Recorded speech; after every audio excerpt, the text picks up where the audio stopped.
Hello, welcome to the tutorial for Overleaf. Um, so in this tutorial, I'll teach you how to use Overleaf, including how to insert references and figures and things like that. Um, and I'll basically walk you over this document, which I think you'll have access to. Um, I'm gonna walk through this step by step so that you know how to exactly do these steps and how to prepare a manuscript that's high quality. Okay, so Overleaf is basically a web-based like Latex platform, um, and I'm going to show you two major files here. So one is an empty kind of starter file that I think I will also find a way to share with you guys, and then another manuscript that I'm already preparing. So I'm going to try to convince you that it's not that hard to go from left to the document on the right, although it takes a lot of writing. um, first of all, Overleaf is kind of like a programming languages. So on this panel, the left panel is where you put all the files in. So you have bib file and text file, and then you can have figure files. I'm going to show you what they mean. And in the middle section is where you put the code in. So just like how you would code in C and MATLAB, this is basically your scripts. Your scripts are going to have a lot of head file, including some of the packages to include telling the compiler that we're going to use some kind of functions that it's called externally from the packages. And of course, there are some kind of macro settings. So it includes whether you want to include line numbers or not, margins, and there are some custom commands that we used a lot in Hula, but you don't necessarily have to use them to successfully compile the PDF. And then the bulk of the paper includes, of course, the title, um, author, and then most importantly, the section. So when you have section start, it means that in front of abstract, there is no numbering. So if I remove that and I hit compile again, um, the file on the right will have numbering in front of subscript or abstract. Um, So those are the basic commands for sectioning. So there are sections, subsections, etc. And that will basically account for all of your major section titles. And then after it is the bibliography. So that's the references section. Um, and I'll tell more about the formatting here. And then last but not least are the figures and tables. There's a certain kind of coding rules that tell you how to include those figures and how do you change the width of those figures. Um, and I'm also going to tell you how to do that in a minute. So that's the coding section. And on the right hand side is basically um, whenever you have a code, you can compile like I just did, and then you can kind of see what the product, the PDF come out to become. Um, you can download the PDF here very easily, or you can go outside of the Overleaf and kind of um, download the whole package that's including the text file and all the files that you're going to include here. And then here you have the kind of the error messages. Some are critical, some are not. I'm receiving this message because I have this starter code which tells the compiler that I'm going to include a figure, but there's no figure in the files, which I'm going to actually add in soon. But the compiler really had a trouble looking for the figure. That was why there's this error message. We're going to ignore that for now, and we're going to make sure that it doesn't come out again. Um, Another very simple thing to note is that you can also, I think it was control slash to basically comment the section. So you can also just add the percentage in front of any line that you like, and then you can comment out. I believe this is the same comment symbol as MATLAB, so I assume that you're all familiar with it. Okay, back to the document. So that's kind of the overview. Include literature. This can be a little bit tricky, um, but hopefully I'm going to convince you with a few steps that it's not that hard. Um, cool. Okay.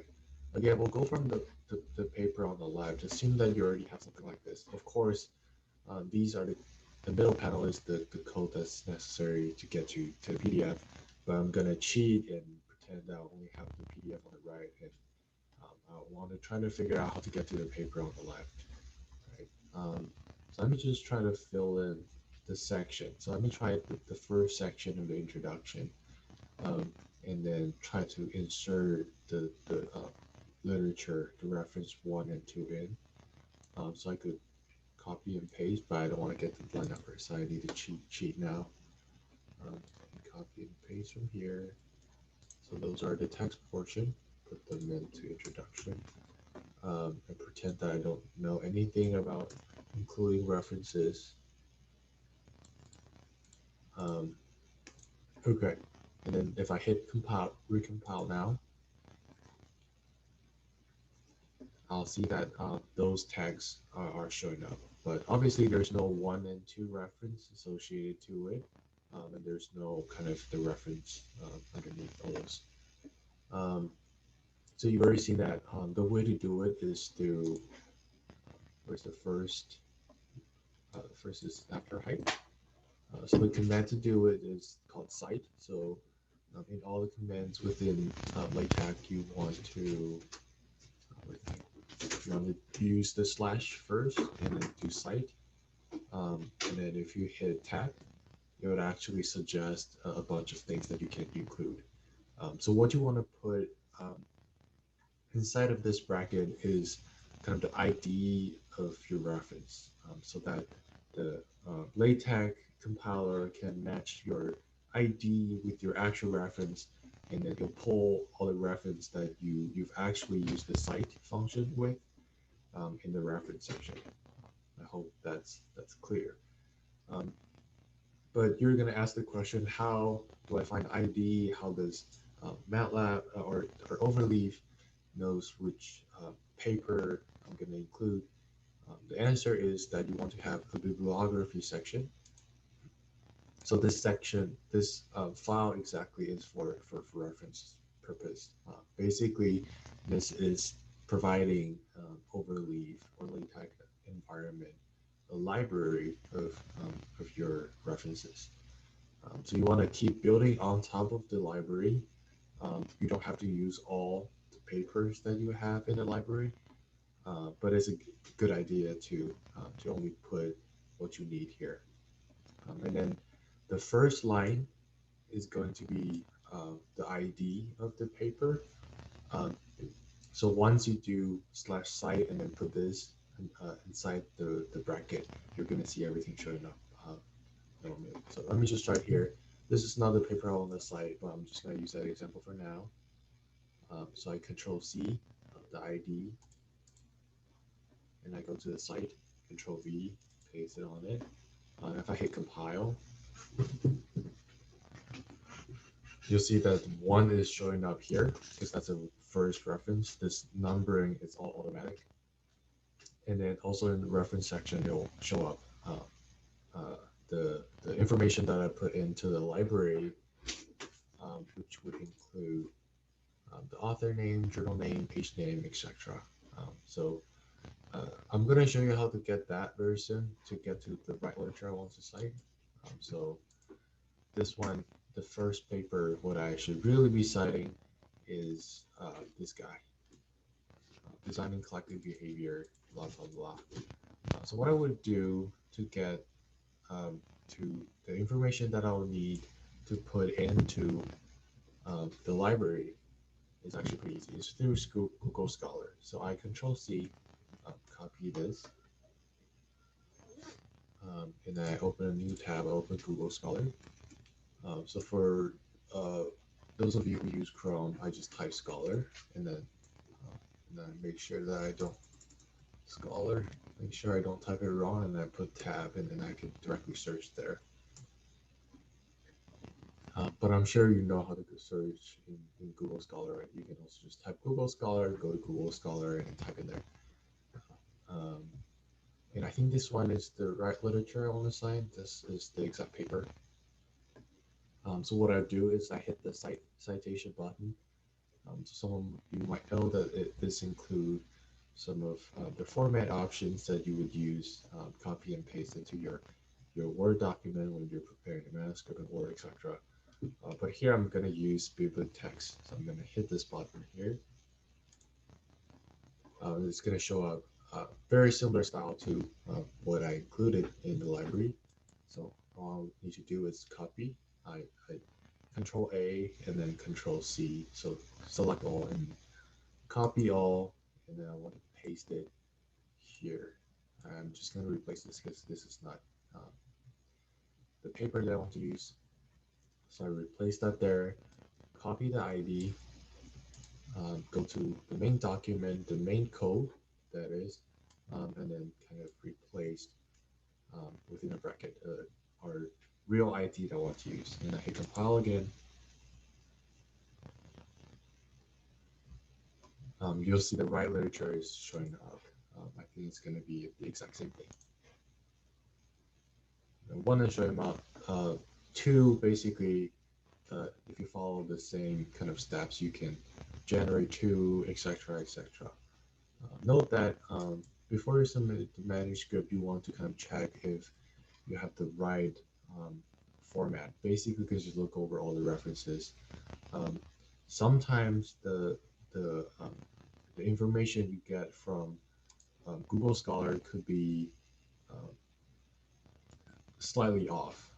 They can have slightly different name or slightly different style and things like that. But uh, you only need to kind of check, do a last check before you submit an article. And also that usually the library has more information than the information that's actually showing up here, but that's not a critical point to make. Um, One other benefit, in fact, to use Overleaf and to use the whole like kind of LaTeX compiling environment is that you have the library. It's basically a coding language. You have a library. You have all your information of the paper you want to reference there, and then you can basically toggle a very simple switch to change the format of this citation or references. So what I'm actually going to try here, I also want to show you how in general when you encounter any trouble, how you should kind of go with it. The easiest way is always just to Google, as what you do with all the coding languages. So I'm just going to tell you here that this section is where we insert bibliography, and then obviously there's a command called bibliography style. So I don't know what other than nature mag that I can use for the style. So I'm just going to type in Google, and I'm just going to do overleaf, and then Control V, the command that the overleaf is using, and then this one will lead us to the right direction. Other than overleaf, you can also type latex. So that's one of the keywords that you need to keep in mind when you search for things. Latex is basically the name of this coding language. Overleaf is just a platform that helps you compile. So before there's such a website called Overleaf, people can still compile LaTeX on their local machine. But it just didn't have a very nice interface like Overleaf, where you can. It's web-based. Basically, LaTeX has like a Microsoft Word version, and Overleaf is now kind of the Google Doc version of that. So you can also type that in, and you'll find more information. But Overleaf at the same time provides a lot of very good documentation. So if you put Overleaf in the question you have behind it, you usually get very good answers with some examples. Um, so here, um, there are these different bibliography style and bib file, and obviously you have these things that you can potentially put in there. Um, let's see. So why don't we try? So these are all style names. So if we try something more different. So if you choose alpha in between lines, it'll be like that. If you choose APA like, it's going to be like that. Let me try to see if there's anything that's more different.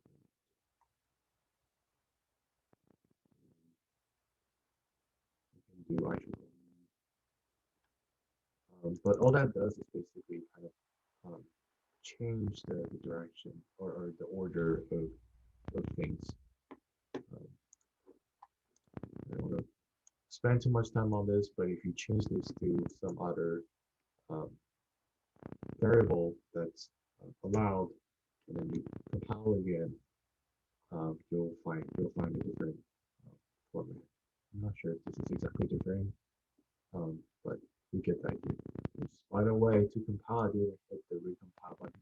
Instead, I hit the control plus enter. These are all just the shortcut that you'll get familiar with. So that's with inserting um, the references. Um, I think next up in the Word document is for adding equations. Adding equations, again, the easiest way would be to follow the overleaf guideline. It will tell you several ways to add in equations. I'm not actually going to show you here, or actually I can show you here. Okay, so two ways. First way is to add um, inline equations, so that is having equations or symbols that shows up like in between your paragraph. So you can just do that by try to insert that in. Well, let me change this height to H. You can do that by adding two dollar symbols, and it'll act kind of like a bracket, and just put H inside it. So I just hit compile again, and it'll show up very soon.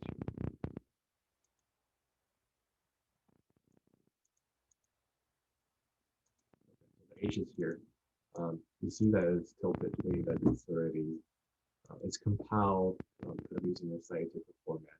Well, and whenever you have this equation of a dollar sign, the symbol within it, it's slightly different environment, and they'll usually um, make it tilted. Other than H, you can also use very simple symbols, kind of as how you would type equations within PowerPoint and things like that. You can slash and type in symbols like pi, or you can slash psi, things like that. If you compile, you'll show up, the symbol will just show up like you would in like. And again, you can also do uh, like square, things like that also show up, etc. So those are for the inline equations. For um, the equations that are, that occupies individual line, I think what you do is to begin the equation and then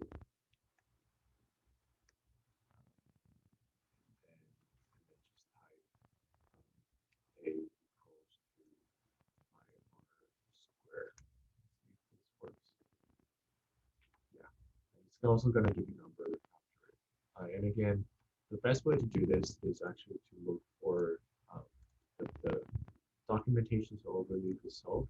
So I think that I already gave you the link here.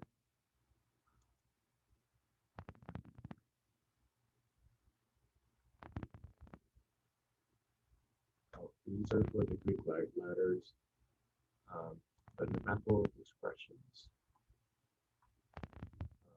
It should tell you a lot of different ways to put equations and also to align equations and things like that. So Overleaf can help you with a lot of things in that regard. So that's it for equations. One of the most important things for having equation this way is also that you can do you can give this equation you can give the equation a label. So this is the label for the equation. Label, and I can just say it's called EQ1. So again, this EQ1 is nothing but the ID of this equation. So if I cite, let me just cite it here, or actually cite it here. blah blah blah. And you want to cite equation. So the way you cite it, equations and figures alike, which I'll show in a second, is through the ref um, function. So if you type ref and you type tab, um, EQ1 will just show up because I only have that as the ID for equations and figures combined. I only have EQ1 for any file. So you'll have that. So if you do that, it'll give you XXXX1. Basically, this, um, within the program, number one is already associated with this equation because this equation is the first. So it's going to show you one. You can do all sorts of things with it, but what we've actually done previously by other members who have seen or David, um, they defined a new command which is called EQ. So that is just to basically insert not only the ref section, which you just saw, but also the EQ, the equation, something. Let me just make a quick comparison here.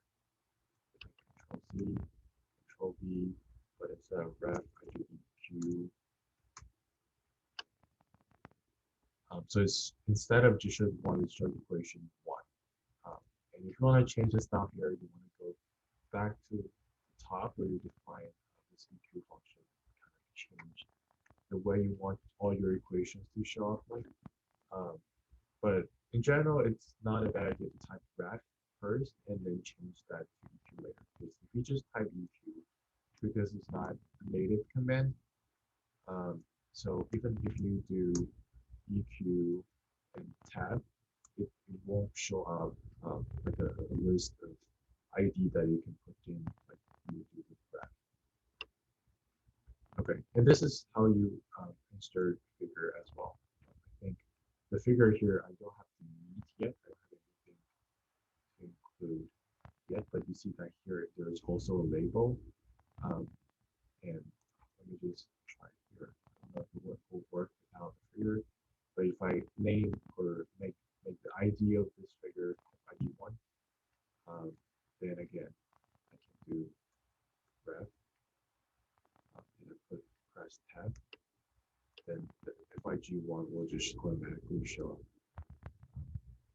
And again, it's defined kind of custom function style that if I change this reference that use fig, then it should show up as figure one instead of just one. And the style here is bold. So that is the BF makes this figure bold, and then adding the number. So there's that. That's how you add equation and reference to an equation. Finally, I think for figures, the way you kind of include figures, again, there's very good documentations online. If you search Overleaf and figure, you'll find a lot of very useful resources. But in general, the syntax looks like this. Usually you don't have to change much about it when you're preparing for manuscript. And we can, when preparing manuscript, usually the figures go till the end, like even after the references. So you'll see in the Overleaf documentation what those things mean and what's it going to do. I'm just going to leave that to you. Centering, obviously, to center the figure, and then you can decide how much width you want. So here I use 90% of the width of the line for the figure width. And then here is where you actually put in the content or the file of the figure. So I usually put them all the figures within one folder, check out figures. So I created a folder that way. I click the folder and type in the folder name. And then I'm gonna show you how to put in the file for the figure, and then reference to it so that it show up in the PDF. But just some very quick words for figures. I have my own way for comparing figures. I usually use MATLAB, and then I use the copy and paste.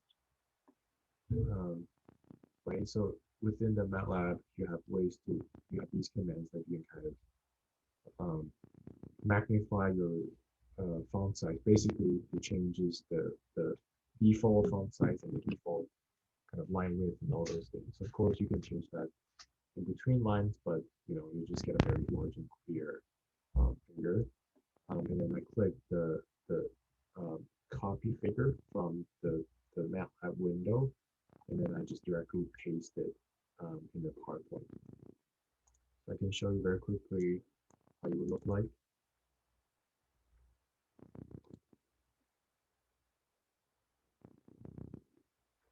There you go. So this is how those figure looks like. So all of those I did the copy paste directly from MATLAB, I think. Um, so what it does is that it's you get like a vectorized image. I'm not gonna make a comparison here, but see how however many times I zoom in, it won't be blurred. So that's kind of the general principle and benefit of doing it that way. And then I kind of just explored um, the PowerPoint slides into PDFs. Um, it's a little bit overwhelmed now. So I convert them into PDFs, and then I kind of just make individual page a figure. Um, and again, so these words, I add them all directly in within PowerPoint slides. Um, and then those schematics too, I directly drew them within a PowerPoint slide. So then they will all be vectorized. Um, so those are the figures. Let me just insert in figure 1 and 2 actually. So what I will do is I will click figures. So this is the folder I want to add my files into. And I click upload. And then I open the folder, put my stuff in, and I just select them both and drag them in.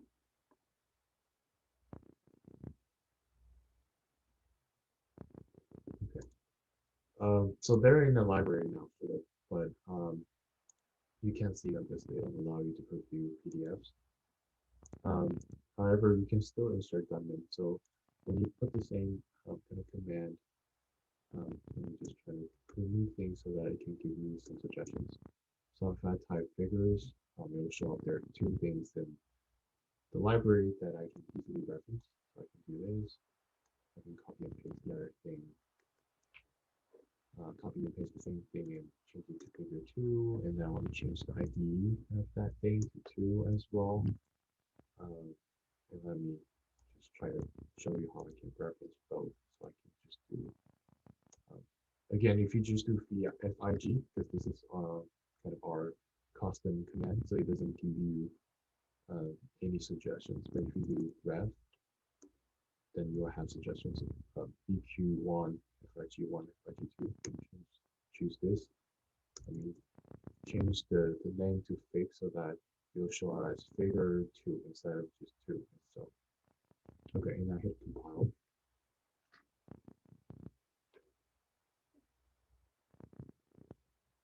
Okay, so the figures are showing up here now. So there's figure 1, figure 2, and on top of it, you'll see there's figure 2 here by this fig, fig2 command, figure 1, as usual. So showing up here. And so this is basically how you reference figures and insert figures. And if you want kind of verification, the figures can kind of prepared this way is still vectorized. So you can try to zoom in many, many times. So this is also just in PDF format, the, the file output on the right, because you can just download it easily. These are also vectorized. So it doesn't only include the A, which I added in to the PowerPoint, but also the legends, the symbols, the labels, everything in the figure, even the lines won't be blurred how many times you zoomed in. So that's the benefit of preparing manuscript this way.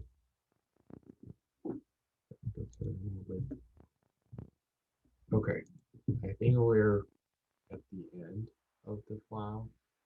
Um, very small things to track change. The button is here. You press review and this panel will show up and then you can do track changes. Now this file, there's only me, but if there are David and there are other collaborators that will work on the same files with you, you can see their names here. And you can track changes and things like that. So if I right now in the track change mode, if I remove things, it'll just be kind of what you would expect um, for track change in Word. So it's basically the same thing. Um, and to comment, what you want to do is just to highlight the section and then you can add comment and say things that you want. And then other collaborators can go and see that and can decide to resolve or to reply. Okay, I think it ran a little bit longer than I expected, but I hope that you've learned things from it. If you have any questions, feel free to let me know. Let David know if I graduate. Um, just or just Google a lot. You'll find a lot of very helpful guides. If you type in Latex, blah blah blah, or Overleaf, blah blah blah, you'll find a lot of very powerful resources to reference from. All right, thank you and good luck working with Overleaf.